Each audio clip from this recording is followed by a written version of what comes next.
The early 2000s were a fascinating time for technology. New products to market revolutionized the way that we listened to music and took photos. And in the case of some new products, such as this line of compact digital cameras from Casio, some products did both. In this review, I'll be looking at the Casio Exilim EX-S1. This was one of two cameras brought out in 2002. The other model, the EX-M1, was the one with the MP3 player. You could plug your headphones in and listen to all your pirated MP3s that you got off Napster. This one I'm reviewing though is only the camera. It's still a lot of fun though. So if we time travel back to the mid-1990s, this is when a lot of companies were getting in on the digital camera craze. So you had camera companies like Nikon, Olympus, Canon and Fujifilm all starting to bring out their first models of digital cameras. But what's fascinating for me about this era is you also had other Japanese consumer electronics companies also getting in on the act. So companies like Toshiba, JVC and Sharp bringing out digital cameras. And of course, Casio also brought out a line of digital cameras. Now for me, I grew up in the 80s, and in the 80s, if you said the name Casio, there's really three things that people thought about: calculators, watches and keyboards. So from the mid to late 90s to the early 2000s, Casio brought out quite a few digital cameras which looked very much like other digital cameras on the market. However, all of a sudden they brought out this one here, the Exilim EX-S1 and the Exilim EX-M1.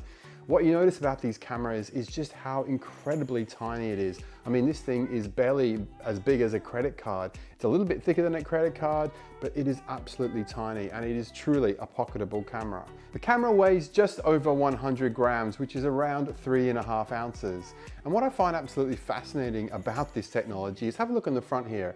It says fits your body, and it also says it's a wearable card camera. Now, I find that kind of fascinating because I don't know how you're supposed to wear this. It's not as if you can, put it on top of your hat or attach it to your shirt somehow or something. I mean, it's tiny, it's light, it's pretty much one of the smallest cameras I own. And given that it came out in 2002, 20 years ago, it is truly an extraordinary achievement to fit this much technology in such a tiny package. One of the reviews I read had a really good line. Here it is. The Casio Exilim EX-S1 helped transform the digital camera from an exotic gadget into an everyday camera and fashion accessory. So let's talk through the specs of this camera. In 35mm full frame terms, the lens is equivalent to 37mm focal length. There is a zoom in the camera of sorts, but it's a digital zoom rather than an optical one, so it's not very good. The camera has a 1.3 megapixel CCD sensor. The sensor in this camera is tiny, measuring just 5.3 millimeters by 4 millimeters. That's approximately 1/5 of an inch by 1/8 of an inch. On the front of the camera here, you've got the nice lens at the top there with a nice sort of rounded design there, which is kind of interesting compared to the rest of the very square rectangular shape of the camera. You've got a viewfinder on the top there, you've got the viewfinder hole, and you can see that on the back there as well. I kind of find the viewfinder a bit useless. I just prefer to use the screen for this camera. There's a nice screen there, as you can see. It's a 1.6 inch TFT screen. It's kind of small by modern standards, but it does the job pretty well, I think, for this camera. The bottom of the camera here is where you put the battery and the memory card, and the camera takes both MMC and SD cards, which were about the same size, which explains that. Now, one thing I discovered about this camera is that it will only take SD cards up to the 2 gigabyte capacity. That's right, 2 gigabytes. So if you put a 4 or 8 or 16 gigabyte card or bigger in the camera, it kind of turns on, but it doesn't know what to do, and it won't let you review pictures or take any photos. So as soon as you put a 2 gigabyte or lower card in, it's fine, it fires up happily. Now, it's kind of hard to buy a 2 gigabyte SD card these days. I mean, you can go on eBay or perhaps Amazon or somewhere like that and try and track one down. Another thing you can do is use a micro SD card and just put it in the adapter and use that. I had a couple of old micro SD cards hanging about, and they were a lower capacity than my SD cards, so that solution worked perfectly for me. The camera has an 8 megabyte internal memory, so if you were out and about and you did forget to bring along an SD card, it will take a few pictures, and of course later on you can actually insert a memory card and transfer those pictures from the internal memory across to your SD card, which you can then plug into your computer and make sure that you can download those precious memories. The batteries are nice and thin and rechargeable, although the two that came with the camera that I bought are getting quite old, so the camera probably only works for about an hour and then the batteries need a recharge. You can buy aftermarket third-party batteries though, so that's something I'll be looking at doing very soon. You will need the original dock to charge the battery, or you'll need some kind of third-party universal battery charger. The camera is pretty easy to use. There's an on and off button on top of the camera, and when you turn it on, you get this really cool little animation there. Can you see that? Sort of very, turn of the millennium kind of Casio animation. Of course, flash animation was in vogue then. When you went on a website, you invariably saw some flash animation, which was a real pain in the bum waiting for the flash animation to be finished. And yeah, when you start the camera up, you get this little Casio animation as well, which is pretty cool. There's a little switch there on the back, and that sort of switches between recording and playing. Of course, playing is a playback of the pictures, and the recording is the taking of the pictures. So you just slide the switch across to record, and you can look through the back of the screen there, the nice TFT screen, and compose and take your photos. The shutter button is right next to the on-off button, which I find a little bit confusing sometimes. Kind of got big-ish kind of hands, and sometimes I'll be trying to take a photo and I'll be pressing the on-off button and turn the camera off instead of pressing the shutter button. So you just have to remind yourself all the time which one's which. On the back there is some nice little controls there. There's a menu button, and when you press the menu button, of course the menu comes up there. And of course you navigate the menu using this kind of joystick finder, which goes in 4 different directions. I have read old reviews of this camera, and people complained about the joystick, saying it was really fiddly and hard to use. I didn't find that at all. I think it's actually quite easy to use. I mean, I've got kind of big hands and big fingers, but using this tiny little joystick to navigate the menus was just fine for me. In the menus, you can do a lot of cool things. For example, you can shift the EV up to 2 stops, plus or minus. You can see here the exposure changing. You can also got the digital zoom in there. You can also change the white balance, and you can also change things like the size and the quality of the pictures. The movie mode is pretty cool. Here is a little movie I took of Marshall Dalmatian. I didn't use the movie mode a lot, but it's something that I probably will use in the future. It does look kind of cool, and the quality is okay. And so it's a lot of fun. It's kind of got that very retro sort of movie charm feel about it. Now, when I first got this camera, I thought it was an autofocus camera, and a lot of digital cameras are really good at focusing up close and doing macro. Now, I went out around my neighborhood when I was walking the dog, because it's so tiny, it just slips in your pocket. I was walking the dog and I saw some beautiful flowers one day, took some images of the beautiful flowers, and I couldn't work out why everything was not in focus. So then, like an idiot, I start pressing the back of a touchscreen thinking, I'm in 2022, can I touch it to focus? Of course you can't. It's from 2002. That technology hadn't been quite invented yet and brought to market. So I'm trying to think, well, what is going on here? Why can't I focus this camera? And it wasn't until this happened a few times and I come home and I looked up the manual.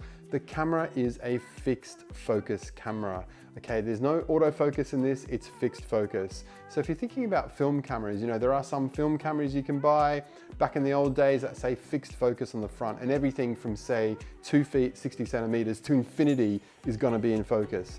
Well, this is like the digital equivalent of one of those cameras, except that the minimum focus distance is around 1 meter or 3 feet, which is actually quite a long way. So that was probably one of the only annoyances I found with the camera, is that you couldn't focus close. Other than that, I absolutely loved using it. I slipped it in my pocket. Quite often I'd forget it was there, brought it out, took loads of snapshots of the family and of nature or out on my walks. I really loved using it. It's very easy to use and a lot of fun. The only restricting things was, like I said, that close focus kind of thing, but also the battery. I'll have to buy another battery because this one only lasts, 45 minutes to an hour. So now I'll talk you through some of my favorite photos that I've taken with the Casio Exilim EX-S1 over the last 6 or 8 months. So I got this camera at the start of 2022. I started taking images in March, and some months I'd really use the camera a lot, then I'd forget about it for a couple of months, then I'd pick it up again. So this review has been a long time coming, and I've sort of been taking photos over the course of this year with it. So I've got 35 or 36 photos here to show you some of my favorites from this year. Now, the only thing I'll tell you about the photos is this: sometimes they come out and the colors look a little bit flat out of the camera. The CCD sensor is pretty cool. It's got a very sort of vintage Digicam look, but the colors aren't always to my taste. So I have edited these in Lightroom. So the first example here I've got is this bush down the road. There's a beautiful bush with these flowers. not very good with my flora and fauna of Australia. I don't know what kind of flowers these are, or even if they're native flowers, I've no idea. But then look at the next image here. I've kind of just made the colors a bit more brighter, a bit more vibrant, much more to my taste and much more how I remember the scene, rather than this kind of flat kind of looking image straight off the camera. So just a warning, I have done that. These are not straight out of camera images. These have been edited and enhanced a little bit, not crazily, but just enough to make them interesting. So we're going to start off with my son's birthday party. This was in September, and I've got quite a few images from inside this sort of laser force kind of place we went to. There's like a games arcade and we played laser tag and all this. So let's have a look at the first image here. This was in the laser tag, I think it was. And these are just all these really sort of bright fluorescent kind of lights. And the flash didn't actually fire in this one. I turned the flash off, but I think the camera's done a really good job there. It's sort of a very low light situation, but it's done a great job at capturing those nice bright lights.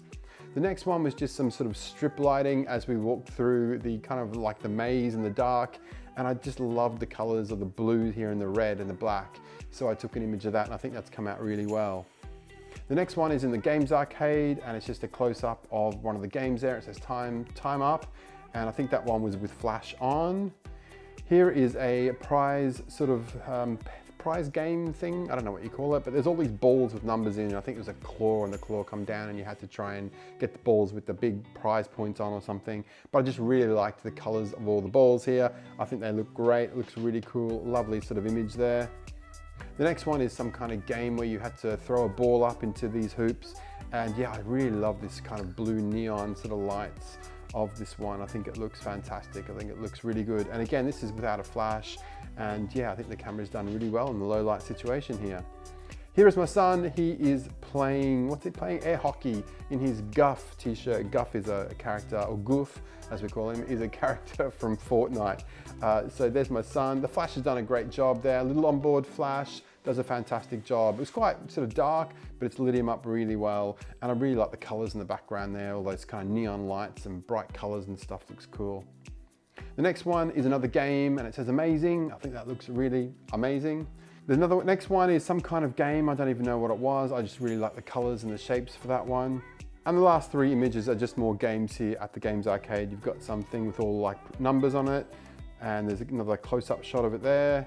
And to finish off, I think this is a long shot of the blue neon ones that I showed you earlier. So I really liked it. I really love taking photos with this little Digicam in a games arcade. Why are games arcades so good for taking digital photos? I do not know. But yeah, I really love this. I think if I'd had a film camera there with me, even with 1600 speed film, I think I would have struggled with some of the photos. So taking a little Digicam in was fantastic to be able to get those really nice scenes, most of it without flash, most of it in very low light situations, and I think the images have come out great. The next two images are when I was playing around with the white balance with the camera when I was taking the dog for a walk. And here you can see Marshall. Marshall is purple. Marshall is not usually purple, but I was playing around with the white balance on the go, and as you can see here, my dog is purple. So I thought that was pretty cool. You could sort of play around with that for some creative effects if you like. And the next one is just an image of some kind of yellow flowers, and they look really bright and sort of really like glowing hot. And you can sort of see this as an example of where the focus is too close. The flowers, you probably can't tell because of the weird colors, but the flower's not in focus at all. The camera is too close to the object, and it's not in focus at all, unfortunately. Next up is just some sort of weeds while I was out walking. It kind of look pretty, these little yellow flowers. I think they're weeds though, but I was about a meter away here, and these are actually in focus, and the colors look quite nice, the yellows and greens. The next one is of a hills hoist. You'll know from my other videos, I love a good hills hoist. It is an Australian washing line. This was taken in a backyard in Cleveland of an old abandoned house. It has since been razed to the ground. They're building some kind of new building there. So that hills hoist, I don't know what happened to it. I guess it went to the skip or something, which is kind of sad, but there you go. There's the old hills hoist before it got felled, and I really like that photo. Here is a perfect example of the up-close focus. You've got this beautiful flower here. We're at Mullaney in the Sunshine Coast hinterland. This is back in April, ages ago. You've got this beautiful flower. There's a bee on the flower. It looks fantastic. I'm really quite close, probably about 1 foot or 30 centimeters away from the bee, trying not to get stung. And I'm thinking this is going to be a cracking photo. It's going to be a really beautiful macro photo. no, it's too close. It's a fixed focus camera.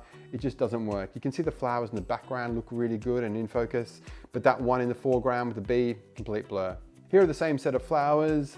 Really, really pretty colors here. I really like the reds and the greens and all that, and the white picket fence. It looks absolutely fantastic. If you're enjoying this video, I would be really grateful if you subscribe to my channel. So if that subscribe button down below is red, give it a tap and subscribe to Matt Loves Cameras. I'd also love it if you gave it a thumbs up so other people would know that this is cool content. And if you want to leave a comment down below about your thoughts about the camera or the images, that would be fantastic as well. I try to reply to every single comment I get on my videos.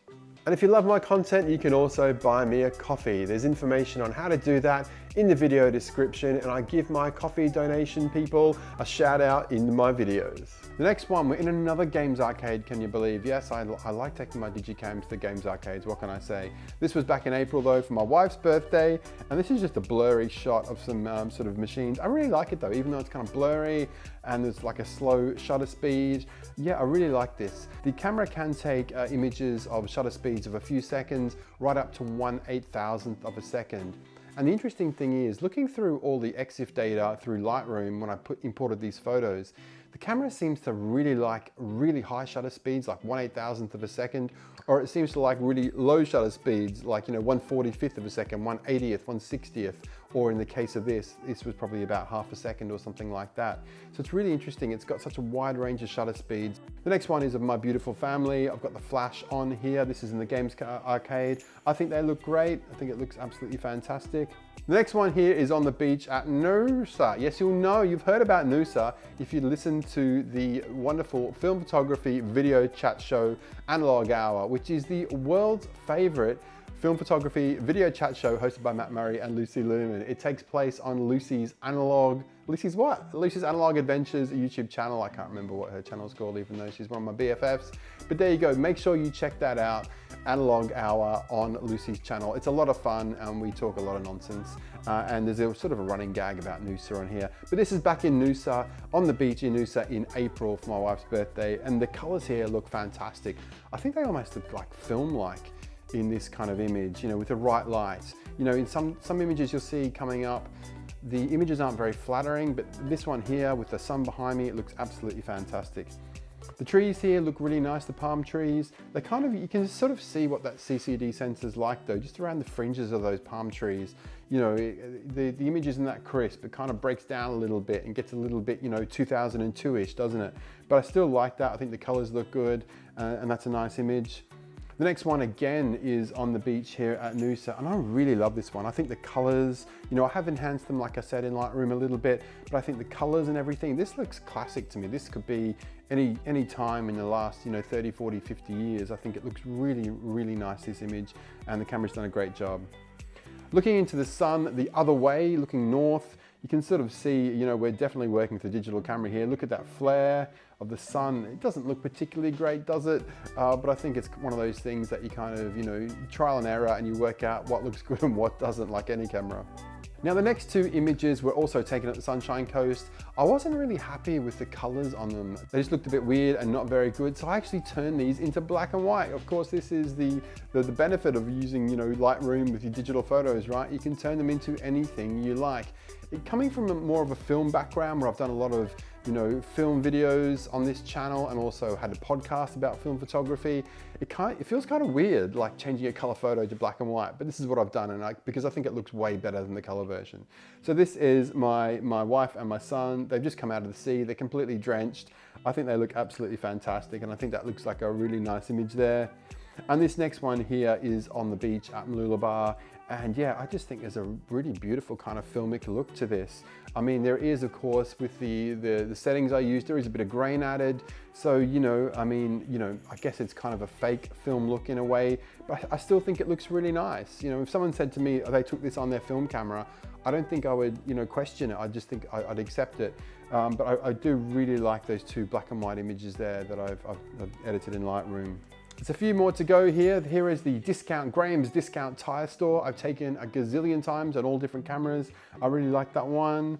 The next one is my beautiful wife. I'm not sure when this was, middle of the year sometime, but I put her against the nice sort of stone pillar here, turned the flash on, and I took the old photo of her looking a bit like a stunned mullet with the flash going off in her eyes, dazzling her, but I think she looks fantastic. The flash is a little bit, bright on her skin, but otherwise, I think it looks like a really nice image here.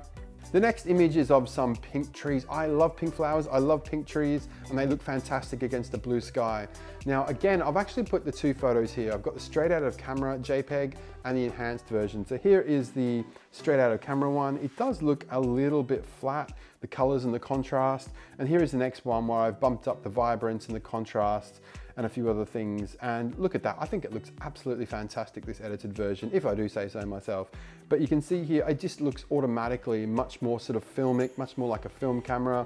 The vignette, there is a vignette with this camera, a very subtle one. And when you sort of bump up the contrast and the vibrance, that's much more enhanced if you go back between the two photos. But I think this edited version looks fantastic and I really love it. Next up, we have my dog, Marshall Dalmatian. Now, I actually trusted him here. We're actually in public here, don't tell the council. And I took his leash off for about 20 seconds so I could take this photo. And he looks very happy. Look at him, he's smiling. The colors look great. He looks very handsome. And yeah, I think that's captured Marshall beautifully. Now down to the last three photos. Here are some more pink flowers because I'm like a magpie with pink flowers. I'm attracted to them. I've got to take a photo if I see pink flowers. I think that one looks absolutely beautiful. You've got the morning sun coming on there. And that looks really, really nice. And the last two photos, I'm up at, where am I here? I'm on the Sunshine Coast again. I very rarely go to the Sunshine Coast, but I've got all these Sunshine Coast pictures in here. This is up at Mooloolaba again, I think, and this is like a little fishing boat near this island. And I really like the colors here. It's kind of lo-fi and kind of cool at the same time. I really like that image. And for the very last one, I have a bit of a fail. I was down at Wynnum with this camera. Wynnum, of course, if you watch my other videos on this channel, I've got a ton of images from Wynnum on this channel. And I was actually in the park one night and there's a bit of a puddle in front of me and there's all these fairy lights. And I wanted to take a reflection of the fairy lights in the puddle. So I used the Exilim, God, it's really hard to say. I used the Casio Exilim. And what I didn't realize until afterwards was I pressed the shutter thinking I'd taken the photo, but it was taking a longer shutter speed, maybe about a second or so. And you can see here that it's all blurry, but I think it looks fantastic. I think it looks great. I think the colors look great, the greens and the blacks, and the yellowy oranges of those fairy lights, and there's some blues in there as well. I think this looks really amazing, and I really like this. So there you go, there's my favorite pictures taken with the Casio Exilim EX-S1. It's a really cool camera. It's funny, when I was looking back at these pictures in Lightroom originally, I wasn't that sort of taken with them or that attached to them. And when I sort of started playing around and favoriting my favorite ones, I think out of the 350 or so images I've taken, I've shown you like 35 or so today, I really started growing attached to them and sort of really started liking the images that I saw. And that's the thing about this, you can't buy one of these cameras from 2002 and expect, a 2022 performance. I would definitely recommend you get one of these if you can find one. There's really not that many of them available. Like a lot of early digital cameras, I suspect a lot of them have been broken or been thrown out. If you trawl eBay at the moment, I think there was only one available in Germany, the MP3 version, which was pretty expensive. It was a lot more than I paid for mine.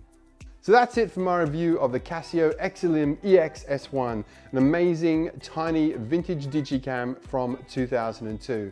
I would love to hear your thoughts on this video. Did you like my first Digicam review? What did you think of the camera? What did you think of the photos? Let me know everything in the comments below.